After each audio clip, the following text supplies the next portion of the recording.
오늘 말씀은 믿음과 행함에 대한 말씀을 가지고 우리가 함께 나누려고 합니다. 믿음이 먼저인가, 행함이 먼저인가? 그것을 오늘 본문에서 말씀하고 싶은 것이 아닙니다. 행함이 더 중요한가?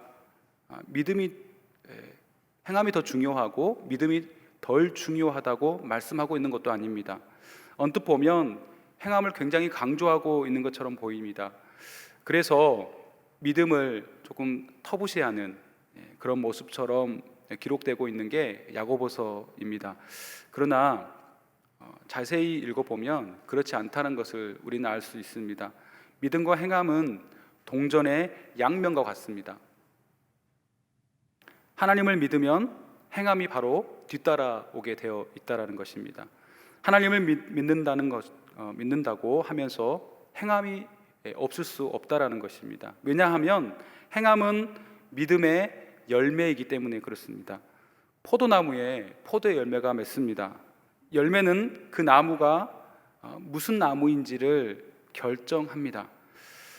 마태복음 7장 18절 말씀을 함께 읽겠습니다. 시작. 좋은 나무가 나쁜 열매를 맺는 수 없고 못된 나무가 아름다운 열매를 맺을 수 없느니라. 아멘. 열매는 그 나무의 정체성을 나타낸다는 것입니다. 야고보서 오늘 본문의 뒷편에 나오는 게 말과 혀에 대한 이야기를 하는데요. 그 이야기의 말미에서 이런 이야기를 합니다. 11절과 12절 말씀에 보면 샘이 한 구멍으로 어찌 단물과 쓴물을 내겠느냐. 12절 같이 읽겠습니다. 내 형제들아 어찌 무화과 나무가 감람 열매를 포도나무가 무화과를 맺겠느냐. 이와 같이 짠물이 단물을 내지 못하느니라. 아멘. 샘이 한 구멍으로 단물과 쓴물을 낼 수 없다라는 것이죠. 무화과 나무에서 열리는 열매는 무화과 열매일 수밖에 없다라는 것입니다. 왜냐하면 열매는 그 나무의 속성을 드러내기 때문입니다. 그래서 포도나무에서 포도 열매가, 무화과 나무에서 무화과 열매가 맺게 되는 것입니다. 이와 같이 하나님을 믿는 사람은 그 믿음의 열매로 하나님의 말씀에 순종하는 삶을 살아가게 되는 것입니다. 오늘 말씀 14절 말씀을 우리 다시 한번 보겠습니다. 내 형제들아 만일 사람이 믿음이 있노라 하고 행함이 없으면 무슨 유익이 있으리요? 그 믿음이 능히 자기를 구원하겠느냐? 지금 여기 믿음과 행함에 대해서 이야기하면서 믿음이 있노라 하고 행함이 없으면 그 믿음의 의미가 없다라는 것이에요. 무슨 유익이 있겠느냐? 그 믿음 자체가 어떤 아무런 능력도 발휘할 수 없는 구원과 아무런 연관이 되어지지 않는다라는 것입니다. 이 말은 마치 행함과 믿음을 분리시켜 놓은 것처럼 보이지만 그렇지 않아요. 오히려 행함과 믿음이 더 가까이 오히려 한 몸이라는 것을, 하나라는 것을 우리에게 설명해 주는 말씀입니다. 절대로 믿음과 행함은 분리될 수 없다는 것을 이야기해요. 그 다음의 내용들을 좀 살펴보면 그것을 우리가 알 수 있는데요. 17절 말씀 보세요. 우리 함께 17절 말씀 읽겠습니다. 시작. 이와 같이 행함이 없는 믿음은 그 자체가 죽은 것이니라. 아멘. 행함이 없는 믿음은 죽은 것이다. 17절 말씀과 동일한 구조로 되어 있는 말씀이 26절에서 또 나와요. 우리 26절 말씀을 또 읽겠습니다. 시작. 영혼 없는 몸이 죽은 것 같이 행함이 없는 믿음은 죽은 것이니라. 아멘. 이 말은 영혼과 몸을 분리시킬 수 없다라는 이야기죠. 살아있는 사람을 가리켜서 몸 따로 영혼 따로 분리할 수 없다라는 것입니다. 살아있는 사람은 영혼과 육체가 하나로 되어 있어야 살아있다라고 이야기할 수 있습니다. 인간의 죽음은 영혼과 육체가 분리되는 순간 죽었다라고 말하는 것입니다. 믿음과 행함도 그렇다는 것입니다. 믿음이 있다고 하면 하는데 행함이 수반되지 않는다면 그 믿음은 죽은 믿음이라는 것입니다. 생명 능력을 다 한 것입니다. 그래서 이 세상에서 아무런 영향력도 미칠 수 없는 상태가 되고 마는 것입니다. 여러분, 그리스도인들도 그러한 삶을 살아가고 있는 사람들이 있습니다. 무늬만 크리스찬으로 살아가는 사람들이 있어요. 그 사람은 믿음과 행함이 분리된 사람이에요. 하나님의 말씀과 전혀 상관없는 삶을 살아가는 사람들입니다. 주일날만, 썬데이 크리스찬이라고 그러죠. 주일날만 하나님 앞에 예배하고 하나님 앞에 그 시간을 드리는 사람이지, 그 나머지의 일주일의 삶은 전혀 하나님과 상관없는 삶을 살아가는 사람들이 많이 있어요. 그 사람을 썬데이 크리스찬이라고 합니다. 그럼 마태복음 5장 14절 말씀을 보겠습니다. 우리 함께 읽겠습니다.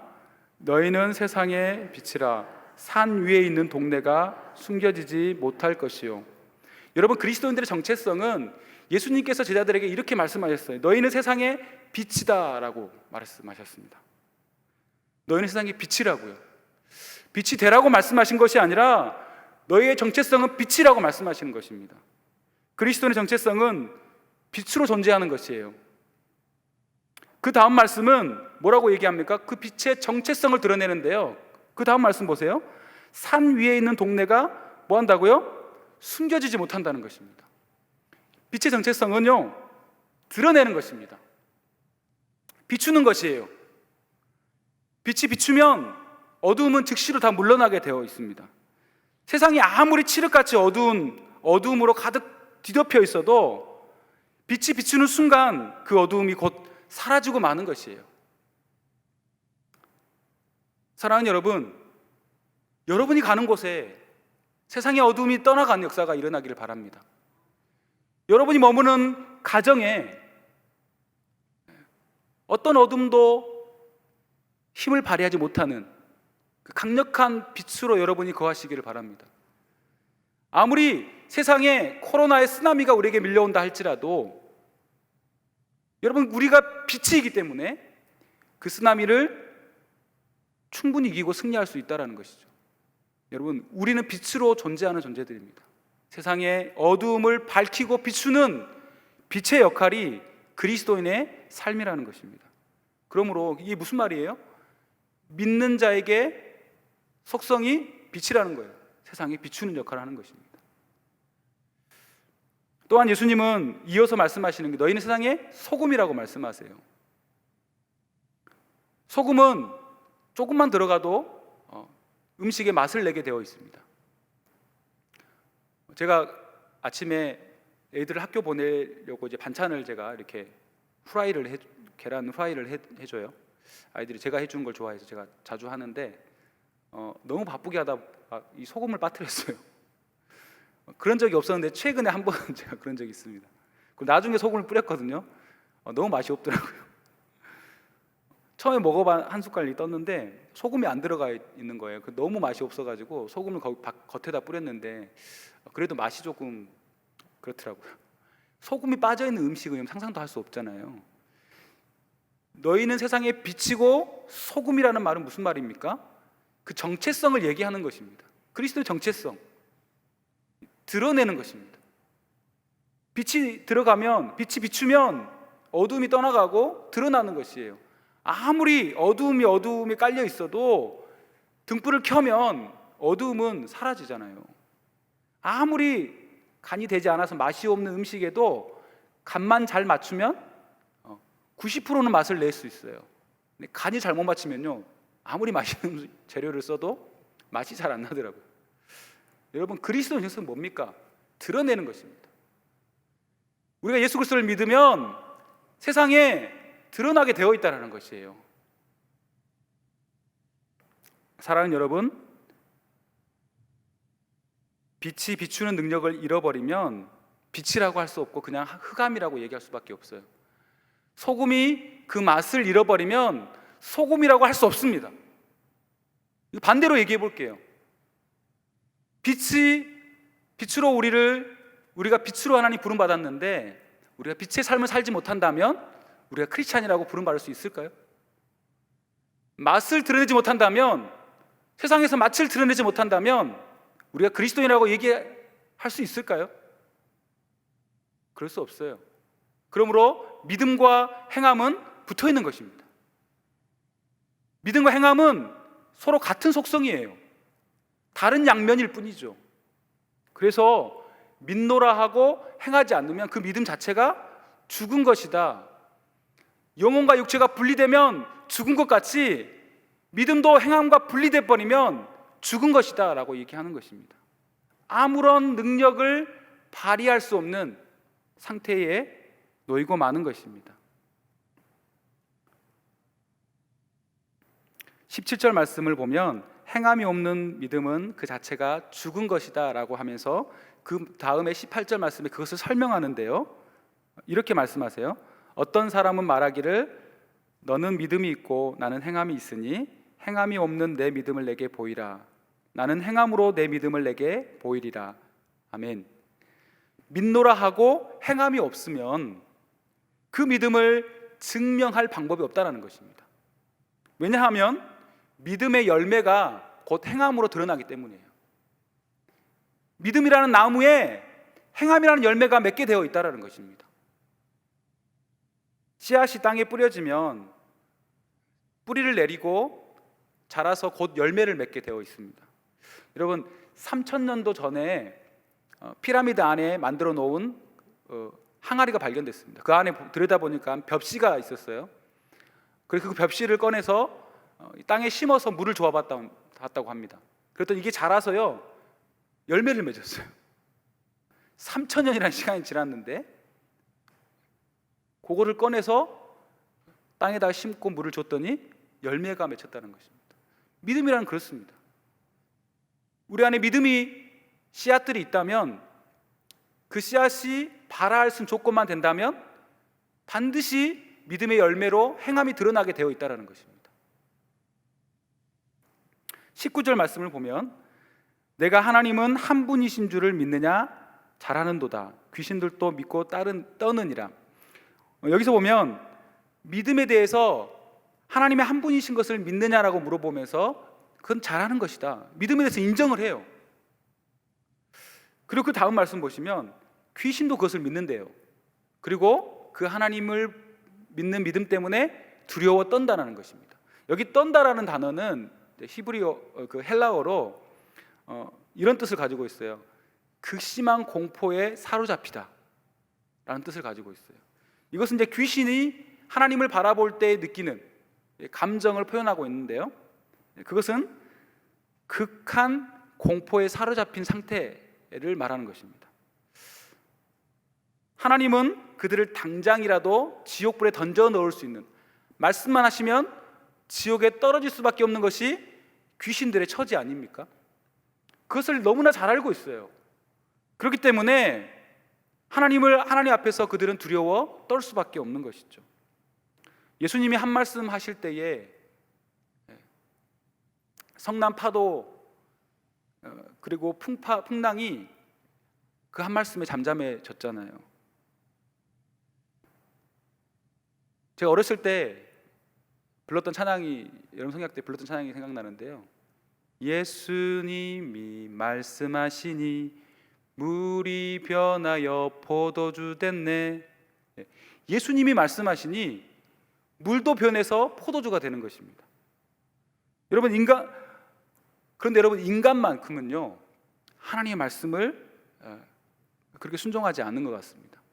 오히려 거부하고 거절하는 삶을 살아가는 것이 우리 인간인 것 같습니다.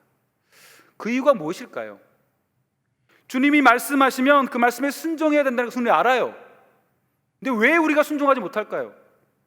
여러분, 근본적인 것은요, 가만히 들여다보십시오. 근본적인 것은 무엇입니까? 하나님이 살아계신 것을 믿지 못하는 것입니다. 하나님이 살아서 지금도 여러분의 옆에서 역사하시는 분이라는 것을 인정하지 않는 것이에요. 만약에 우리가 하나님을 내 옆에 계시는, 그리고 그분 한 말씀에 우리가 언제라도 죽음에 이를 수 있고 하나님의 심판에 떨어질 수 있다는 사실을 우리가 안다면 두렵고 떨림으로 그분을 섬기지 않겠습니까? 어떻게 그분이 말씀하실 때 그 말씀 앞에 하나님 좀 잠깐 좀 기다려 보실래요? 제가 좀 너무 바빠가지고요, 요 일만 좀 처리하고 하나님 말씀에 순종할게요, 이렇게 말씀할 수 있겠어요? 그 하나님이 불꽃 같은 눈빛으로 우리를 바라보고 계시는데 그 하나님 말씀하심 앞에 우리가 복종하고 순종하지 않을 수 있겠습니까? 여러분, 하나님의 살아계심을 분명히 믿고 인정하는 사람은 그분의 말씀 앞에 기꺼이 반드시 또 순종할 수밖에 없는 것이죠. 여러분, 하나님은 지금도 살아서 역사하시는 분인 줄 믿으시길 바랍니다. 예수님이 말씀하시면 순종하고 가는 것이 그리스도인의 삶입니다. 가다가 자빠질 수도 있고 넘어질 수도 있어요. 그러나 그것은 중요하지 않습니다. 다시 일어서서 가는 것이 중요한 것입니다. 끝까지 하나님 말씀에 순종하며 가는 것이 중요하다는 것입니다. 사랑하는 여러분, 믿음이 있는 사람은 그렇게 살아가요. 어떻게 안 넘어질 수 있겠습니까? 어떻게 좌절하지 않을 수 있겠어요? 어떻게 한 번도 실망하지 않고 인생을 살아갈 수 있겠습니까? 넘어지고 자빠지고 때로는 신음하고 고통 중에 있지만 다시 주님을 붙잡고 일어나 그 길을 가는 것이 그리스도인의 삶이라는 것입니다. 여러분, 사도 바울은 이렇게 고백하죠. 그리스도의 남은 고난을 내 육체에 채우노라.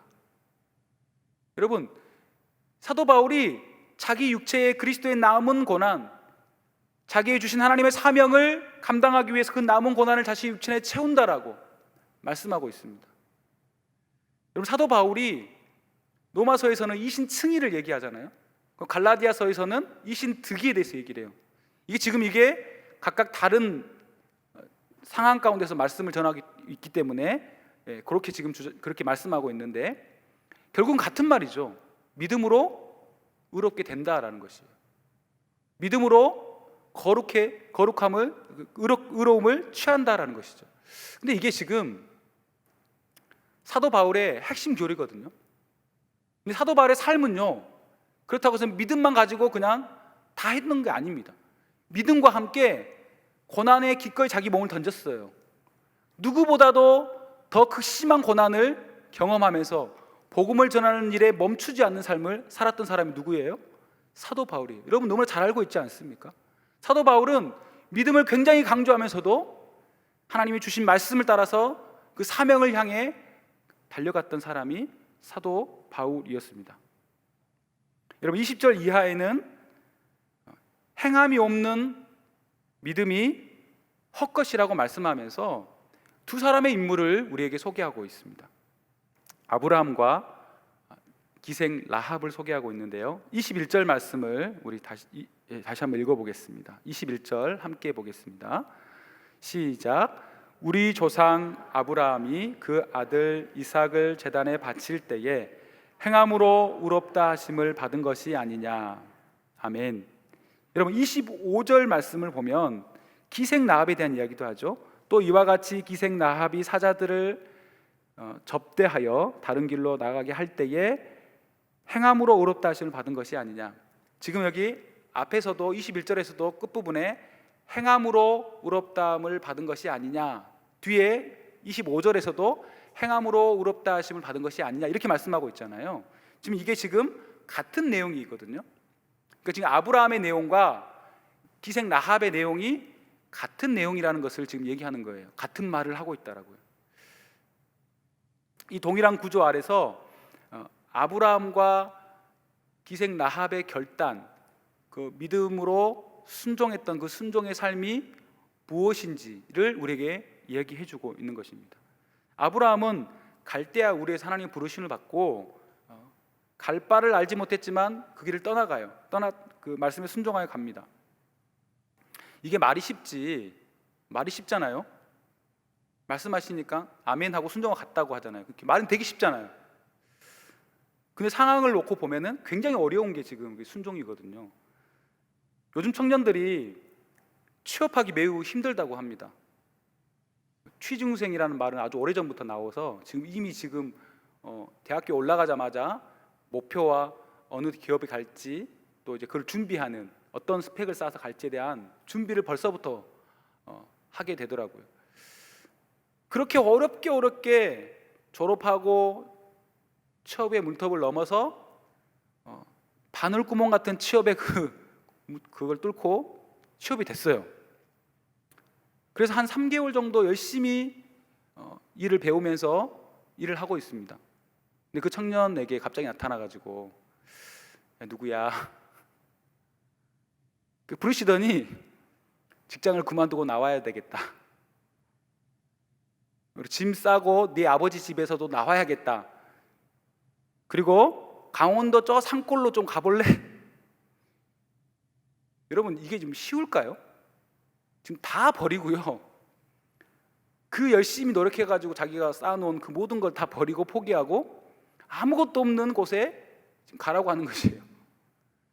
여러분, 아마 동성교회 청년들은 우리 김재달 목사님이 훈련을 너무 잘 시켜가지고 믿음이 좋거든요. 그래서 기꺼이 아마 그냥 사표 던지고 나올 것 같은데, 저는 좀 믿음이 부족해가지고 소심해가지고 하나님 잠깐만요, 제가 3개월밖에 근무 안 했거든요. 1년은 채워야 되지 않아요. 그래서 스펙을 좀 쌓아놔야 나중에 다른 데 취업하더라도 도움이 될 텐데, 이 상태로 나가면 아무것도 안 됩니다. 조금만 기다리세요. 여러분, 이게 지금 사실 우리들의 모습 아닙니까? 그러나 아브라함은요, 그 말씀이 하나님의 부르심 앞에 주어졌을 때에 그 말씀에 기꺼이 순종하고 나아갔어요. 막막한 현실 속으로 발을 내디뎠습니다. 그리고 그의 믿음의 절정에서 그 하나밖에 없는 100세에 얻은 아들을 하나님이 제물로 바치라 라고 했을 때 기꺼이 그 일을 해요. 여러분, 히브리서는 그 얘기를 합니다. 히브리서 말씀 한번 볼까요? 히브리서 11장 19절인데요 우리 함께 읽겠습니다. 그가 하나님이 능히 이삭을 죽은 자 가운데서 다시 살리실 줄로 생각한지라. 여러분, 아브라함이 이삭을 하나님 앞에 제물로 번제로 드리게 될 때에 어떤 믿음이 있었습니까? 하나님이 그를 다시 살릴 것이라는 믿음이 있었어요. 여러분, 그 다시 살린다는 것은요, 이렇게 육체가 온전해야 살릴 수 있잖아요. 근데 번제라는 것은 태워서 드리는 거거든요. 근데 이게 보통 믿음이 아닌 거예요. 잿더미 가운데서라도 하나님은 다시 이 아들을 일으킬 수 있는 분이라는 것을 믿는 믿음이 있어야 가능한 것입니다. 엄청난 믿음과요, 엄청난 행함이 충돌하는 곳이 모리아산 그 산에서 번제로 드리는 사건이었어요. 여러분, 저 같으면 이게 사실 그렇게 못했을 것 같아요. 불가능했을 것 같아요. 근데 이것을 아브라함은 기꺼이 합니다. 그 얘기를 하고 있어요. 엄청난 믿음이지만 하나님은 엄청난 행함도 요구하셨다는 것이. 근데 그것을 아브라함은 순종으로 이루었다, 그 믿음을 증명해냈다라고 말씀하고 있는 것입니다. 이와 같은 똑같은 패턴으로요, 지금 기생 라합에 대한 이야기를 합니다. 여러분, 기생 라합은 어떻습니까? 25절 보세요. 기생 라합이 사자들을 접대하여 다른 길로 나아가게 할 때에, 지금 이게 무슨 말이에요? 사랑하는 여러분, 라합의 결단은요, 아브라함의 결단과 똑같은 말이에요. 똑같다는 거예요. 설명해 드리겠습니다. 여러분, 기생 라합이 결단함으로써 그가 포기해야 되는 것이 어떤 것들일까요? 그 결단의 결과는 뭐예요? 결국은 자기 민족을 버려야 돼요. 이 사건을 통해서 여리고성에 있는 자기 동포들이 다 죽잖아요. 자기 가족만 빼놓고 다 죽잖아요. 그죠? 그것을 그가 한 것입니다. 뿐만 아니라 자기 민족이 다 죽고 나면요, 완전히 객지에 버려져요. 이방 여인이잖아요. 이스라엘 백성들에게. 심지어는 이 이방 여인이 율법에는 돌로 쳐 죽이라는 여인이에요. 간음, 그 창녀잖아요. 근데 이러한 여인의 그 신분을 이는 개의치 않고요, 이 결단을 합니다. 어찌 보면 수가성 여인처럼 그렇게 외로운 인생을 살아야 될 수도 있어요. 근데 그 결단을 기꺼이 해요. 그리고 그 사자들을 맞아들여서 안전하게 돌려보내는 일을 합니다. 여러분, 그 이유가 무엇입니까? 여러분, 그게 히브리서 11장 31절에서 나와 있습니다. 우리 함께 한번 볼까요? 자, 시작. 믿음으로 기생 라합은 정탐꾼을 평안히 영접하였으므로 순종하지 아니한 자와 함께 멸망하지 아니하였도다. 아멘. 여러분, 이 기생 라합은요, 저 멀리서, 그리고 40년도 전에 이스라엘 백성이 출애굽했잖아요. 출애굽한 사건, 그 사건을 희미하게 들었습니다. 어떤 민족이, 히브리 민족이 출애굽을 했대. 그리고 바다를 가르시고 거기를 걸어서 건너가게 하시고, 또 애국 군사들을 그곳에 수장시켜 죽이신 하나님, 그들이 섬기는 하나님이 그렇게 하셨대라는 소식을 아주 멀리서부터 희미하게 들었습니다. 여러분, 지금 기생 라합의 상태가 어떤 상태인지 아십니까? 어려서부터요, 가나안 땅의 우상들 가운데 살아갔어요. 거대한 신상을 보고 경외로움을 느끼면서 그 신을 섬기면서 살아온 것이 그들의 삶이었죠. 거대한 신상, 거대한 신전, 또 웅장한 이벤트를 통해서 그 신을 섬기는 그 모습 가운데서 푹 절여진 사람이 바로 이 기생 라합입니다. 그런데 한 번도 보지도 못하고 경험하지도 못한 그 하나님을 희미한 말을 듣고 그가 믿었다는 게 이게 가능한 일입니까? 이게 불가능한 일이죠. 하나님이 하셨어요. 그 여인에게 믿음의 역사를 일으킨 것입니다. 하나님이 말씀을 주시고 그 말씀을 믿음으로 받아들이도록, 그리고 엄청난 결단을 하도록 하셨습니다. 자기의 민족과 조국을 다 버리고, 그리고 그렇게 비천한 처지에서 정죄받을 수 없는 그 처지를 바라보지 아니하고 기꺼이 그 길을 가는 것입니다. 이게 어떻게 가능했냐고 설명합니까? 아브라함이 어떻게 그렇게 할 수 있었냐고 얘기합니까? 그것은 그의 믿음으로, 하나님을 믿는 믿음으로 가능했다는 것입니다. 엄청난 하나님이 살아계시는 그 믿음이 있었기 때문에, 하나님 살아계심을 믿는 믿음이 있었기 때문에 이러한 결단의 결과로 그 열매, 믿음의 열매로 이런 행함이 가능했다라는 것으로 지금 오늘 본문은 설명하고 있는 것이에요. 여러분, 우리에게 믿음이 있습니까?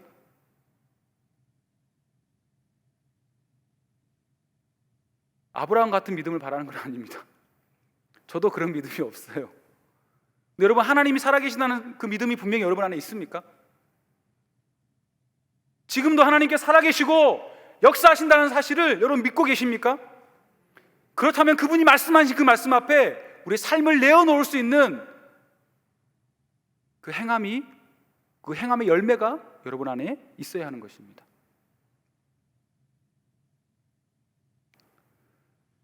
여러분, 찬송가 384장 여러분 너무나 잘하는 찬송이죠. 나의 갈 길 다가도록 예수 인도하시니 내 주 안에 있는 궁일 어찌 의심하리요.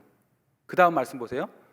믿음으로 사는 자는 하늘 위로 받겠네. 여러분, 아브라함도 믿음의 도전 앞에 실패한 적이 있잖아요. 가뭄을 만났을 때 하나님이 묻지 않고 애굽으로 내려가고 아내를 빼앗기고 막 이런 일이 있었잖아요. 그럼에도 불구하고 하나님께서 그를 불쌍히 여겨서 다시 회복시키고 돌아오게 하시는, 믿음으로 사는 자는 하늘 위로요, 하나님으로부터 주어지는 위로가 있다는 것입니다. 그래서 끝까지 그 길을 가게 하시는 놀라운 은혜가 그 안에 있다는 것이. 여러분 2절 보세요. 나의 갈 길 다가도록 예수 인도하시니 어려운 일 당할 때에 뭘 주신다고요? 촉한 은혜 주시니. 나는 심히 고단하고 영혼 매우 가라지만 내 안에서 성령의 생수 솟아나서 넉넉히 이기게 하시는 그 은혜가 믿음의 사람들에게 있다는 것입니다. 그 다음 3절 보세요. 나의 갈 길 다가도록 예수 인도하시니 그의 사랑 어찌 큰지 말로 할 수 없도다. 그 다음 말씀 보시면 이게 정말 우리가 중요한 말씀인데요, 우리 같이 한번 볼까요? 성령 감화 받은 영혼, 그 다음 하늘나라 갈 때예요. 여러분 지금 우리가 하나님 나라로 지금 달려가고 있잖아요. 그렇죠? 우리의 믿음의 경주를 끝이지 않고 계속해서 우리는 걸어가고 있잖아요. 그 길 끝에는 분명히 하나님 나라가 있을 것입니다. 그 길을 가는 동안 우리에게 필요한 것은 성령 감화요. 성령을 통해서 믿음의 역사를 일으키고 성령께서 우리를 그 길로 가도록 우리를 붙들어 주시는 것입니다. 여러분 아브라함이 그렇게 할 수 있었던 것은요, 자기의 믿음의 역사가 아니에요. 여러분 라합이 희미한 말씀을 듣고 하나님을 살아계신 하나님으로 받아들이게 된 것, 믿게 된 것은 그 사람의 믿음의 역사가 아닙니다. 하나님께서 그 영혼 가운데에 성령을 통해서 감동 감화시켜 주심으로 말미암아 하나님이 살아계심을 믿고 의지하도록 하신 거죠. 여러분을 하나님의 자녀로 부르셨죠. 여러분 안에 하나님의 성령께서 함께 거하신 줄 믿으시길 바랍니다. 그러므로 그 성령께서 내가 할 수 없는 것을 하게 하시는 거예요. 성령께서 믿음의 역사도 일으키시지만 하나님의 말씀에 기꺼이 순종하도록 우리 안에 역사를 일으키시는 거예요. 그러므로 여러분 이 시간, 하나님 나는 능력이 없어요, 하나님 나는 하나님 말씀에 순종하며 끝까지 달려갈 자신이 없습니다. 그러나 오늘 이 시간 나에게 성령을 부어주시고 그의 은혜로 말미암아 내가 그 길을 기꺼이 갈 수 있도록 주님 은혜를 베풀어 달라고 우리는 기도하며 나아가야 할 줄로 믿습니다. 여러분 이 시간 우리 함께 찬양하면서 기도했으면 좋겠습니다. 여러분 코로나 때문에 신방을 하거나 이야기를 들어보면 참 감사한 일도 있지만 참 마음에 무거운 짐을 지고 가시는 분들이 너무나 많은 것 같아요. 견디다 못해 상한 심정을 가지고 아마 이곳에 나오시는 분들도 있을 거라고 믿습니다. 그러나 하나님께서 오늘 이 시간 성령으로 여러분의 안에 채워주시고 회복시켜 주셔서 다시 한번 세상을 이기며 살아가게 하시는 그 놀라운 은혜가 이 시간 있어지기를 소망합니다. 우리 찬양 드리면서 함께 기도했으면 좋겠습니다.